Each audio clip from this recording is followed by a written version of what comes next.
Hello there. 10 days of national mourning gave the new British Prime Minister Truss some more time, but now the country is waiting for urgent problems to be addressed.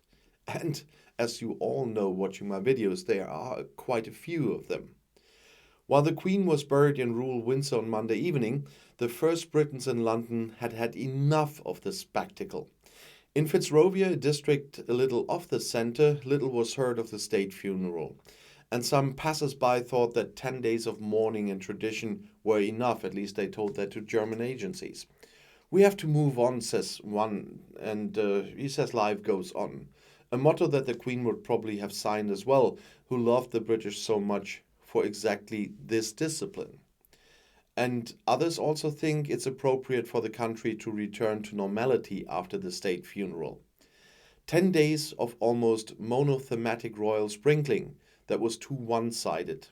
It's great that there will now be different headlines and more diverse news, they say. And the new Prime Minister is likely to be the center of attention again since Tuesday.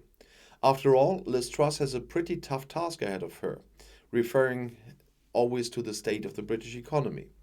And Truss had to build bridges to the USA and Europe.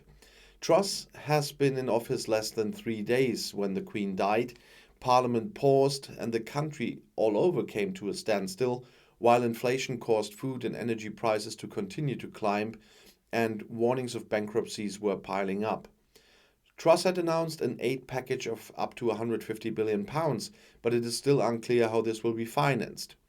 This is the main reason why there is an urgent need for action. That was said by Parliament Speaker Lindsay Hoyle. The challenges in the UK are the same everywhere. They affect everyone, so it's good that Parliament is reconvening today to start tackling the problems.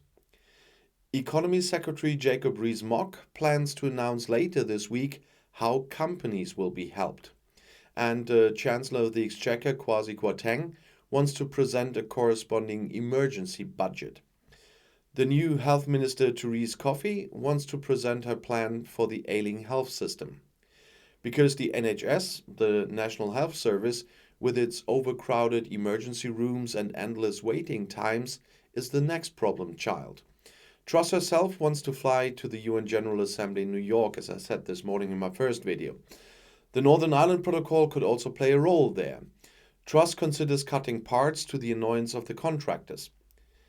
The monarch and the Prime Minister meet once a week.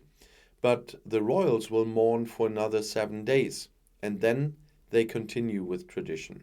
Charles' coronation must be planned as well. And I'll see you in my next video. I'll be back.